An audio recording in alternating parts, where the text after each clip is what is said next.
todos e todas que estão nos acompanhando no estudo do livro Experimentos Mentais na Educação Matemática. Esse já é o 10º vídeo que nós estamos produzindo, no intuito de passar passo a passo as questões mais importantes que estão inseridas neste livro. No vídeo de hoje, nós vamos dar continuidade ao capítulo 1.3, o item 1.3, que fala sobre o princípio da complementaridade na perspectiva de Ott.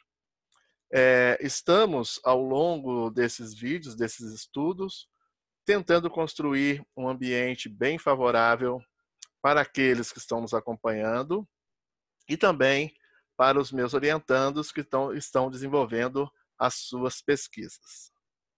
Bem, quero voltar num ponto bastante importante que está lá na página 37, quando, no segundo parágrafo, eu escrevo que a grande aspiração das ciências modernas, desde os dias de Francis Bacon, foi superar a separação entre a arte mecânica e a filosofia, ou entre a técnica e a episteme, e fortalecer, neste caso, o estabelecimento de experimentos como fonte de conhecimento mais confiável.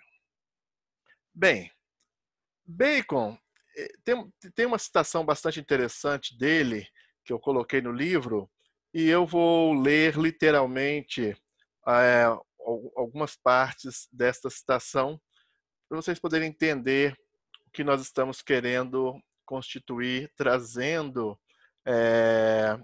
Francis Bacon para o nosso texto. Então, Bacon escreve: de bom grado, classificamos as histórias das artes como um setor da história natural.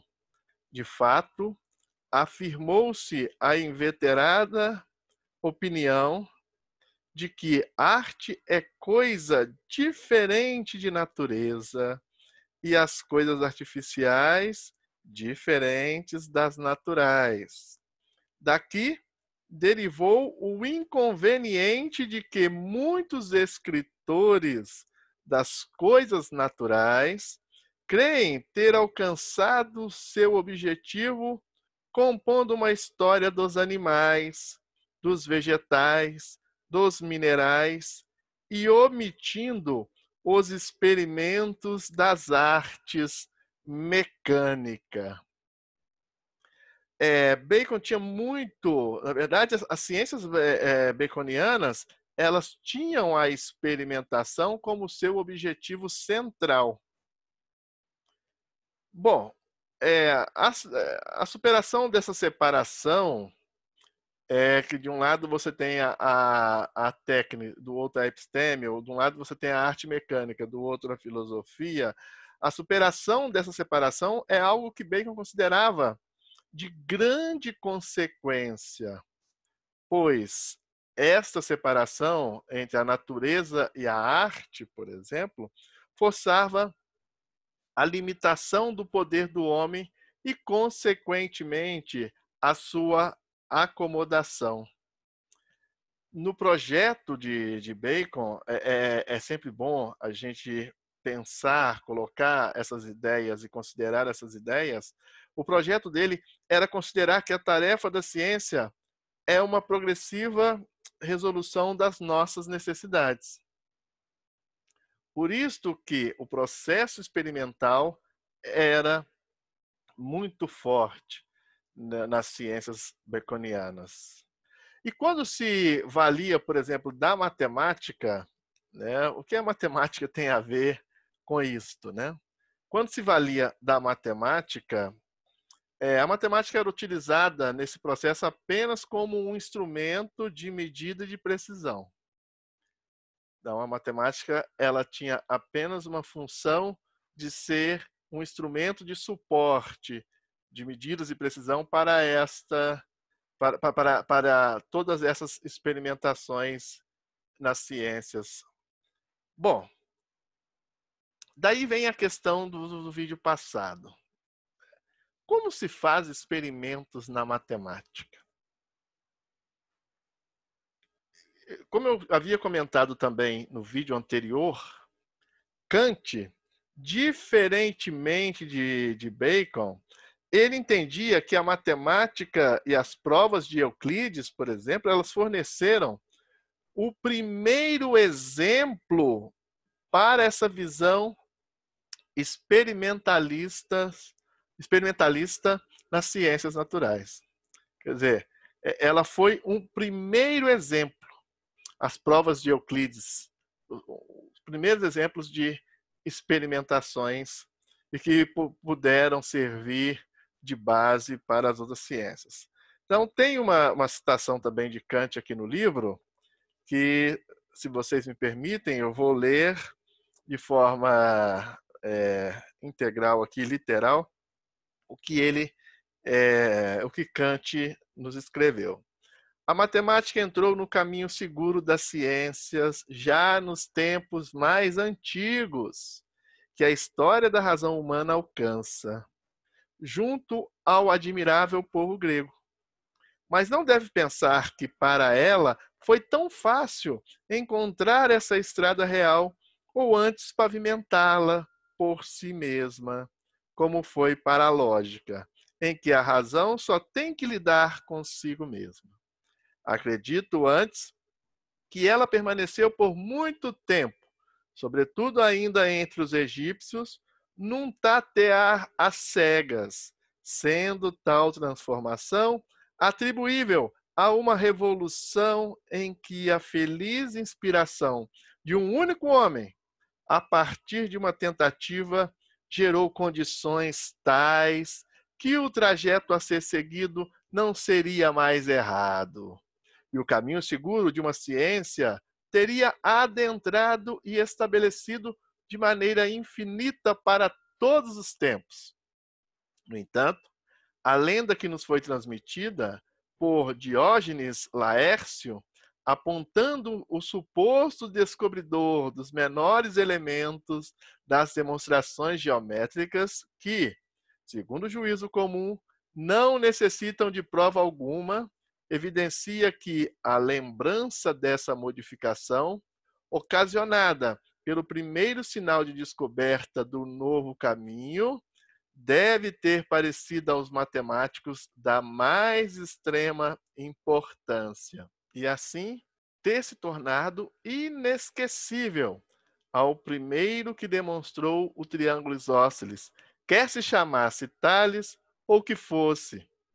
Ocorreu uma luz, pois ele descobriu que não tinha de investigar aquilo que via numa figura, nem tampouco o conceito da mesma, para como que aprender assim as suas propriedades, mas sim produzi-las por construção, a partir daquilo que ele mesmo, segundo conceitos, pensava e apresentava a priori na figura. E descobriu também que para saber algo a priori, com segurança, não deveria acrescentar nada à coisa a não ser aquilo que se seguisse necessariamente ao que ele próprio havia posto nessa coisa, em conformidade com o seu conceito. A ciência da natureza demorou bem mais para entrar o grandioso caminho da ciência, pois faz apenas cerca de um século e meio que a proposta do engenhoso Bacon de Verulâmio, em parte engendrou, e como muitos já estavam perseguindo, em parte estimulou ainda mais essa descoberta. Então, o processo de experimentação, ele começou bem antes na matemática, bem antes de que as ideias de Bacon viessem à luz. Poucos anos atrás, poucos anos em comparação, por exemplo, com o desenvolvimento da matemática, né? Enfim, o Kant, então, diferentemente, como eu havia falado, de Bacon, ele tinha essa compreensão de que o processo de experimentação na matemática já era exemplo de experimentações e que talvez por esse processo já inspirava outras ciências. Bom, E essas consequências aí, que vamos chamar da Revolução Copernicana da epistemologia de Kant, elas só foram efetivamente conhecidas quando Peirce, como eu já havia falado isso no vídeo anterior, percebeu que a semiótica contém o segredo dessa revolução. Esse é um ponto muito importante. Peirce percebeu que a matemática consiste, antes de tudo, em fazer experimentos com diagramas e representações simbólicas. Por isso que defendemos os processos de experimentações mentais e buscamos uma analogia com provas matemáticas formais.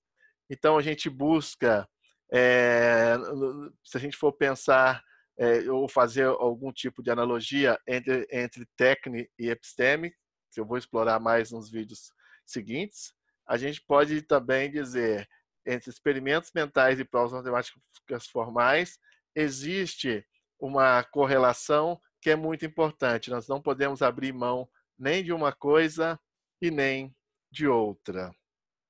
Então, a questão que ficou no vídeo passado foi: mas os objetos da matemática não podem atingir os nossos sentidos. Então, o que podemos dizer? O que podemos fazer? Essa problemática, ela existe no interior do próprio homem. Ora, quando eu trago isto aqui no livro e vou discutir um pouco essa questão, seria muito interessante se a gente pensasse um pouco sobre essa parte, sobre toda essa ideia que a gente está constituindo aqui. A gente pode trazer um exemplo notável. E esse exemplo ele seria dado quando uma criança pergunta o que é um número. Ou quando ela quer saber o que é matemática. As respostas que normalmente são fornecidas, elas indicam métodos, operações, teorias que foram estabelecidas ao longo da história. Muitas vezes indicam a indispensabilidade do conhecimento matemático em todas as áreas da prática humana. Ela traduz que a matemática ela é indispensável em qualquer prática da atividade humana. Mas aí cabe uma outra pergunta. Com essas explicações, a matemática ela é importante, a matemática está em tudo. A matemática ela ajuda a desenvolver a capacidade, o raciocínio lógico, como muitas pessoas aí, ao ser perguntada o que é matemática, acaba dando respostas nesse sentido, indicando métodos, formas, teorias, enfim. Mas a pergunta que fica é uma outra questão. Na verdade, condicionamos em fazer questões, porque isso nos ajuda a refletir. Isso seria suficiente para motivar alunos e professores e fornecer explicações no sentido desejado?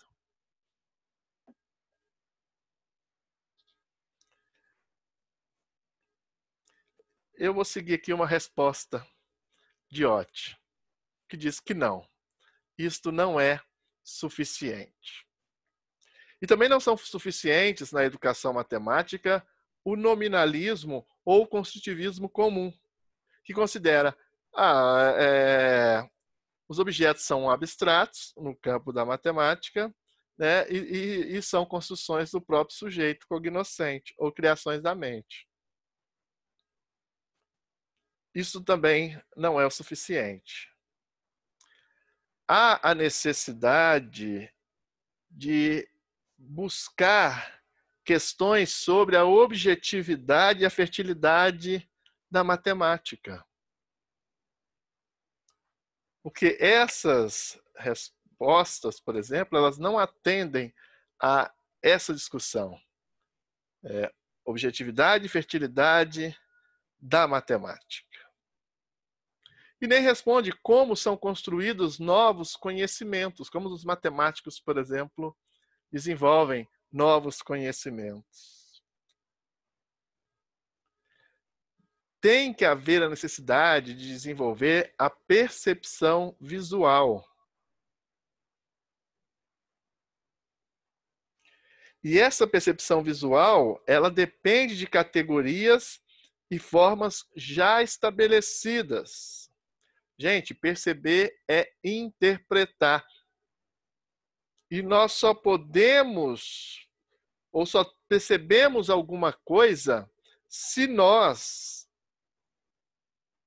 eu estou dizendo percebemos alguma coisa com clareza, se nós sabemos algo sobre essa coisa. Se existe alguma interação com esta coisa. Lembre-se que cognição é essa contradição dialética, que de um lado você tem um sujeito que conhece ou que tem a capacidade de conhecer, e do outro você tem a realidade objetiva, da qual não temos o completo conhecimento dessa realidade. Mas de alguma forma que queremos e estamos interagindo com ela. Sabemos alguma coisa sobre ela.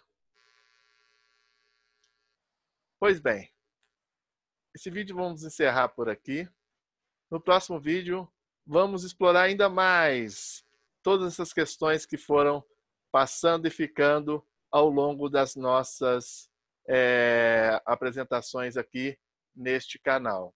Agradeço a todos.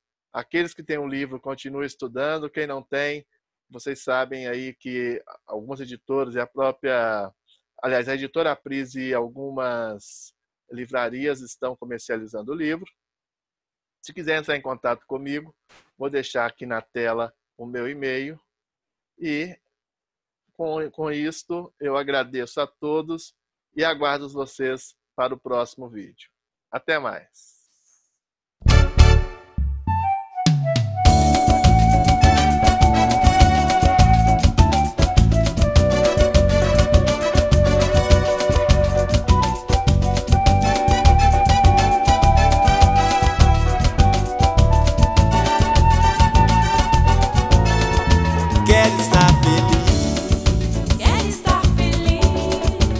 Esta emoção, sentindo esta emoção, matemática boa, boa, vem mais uma operação.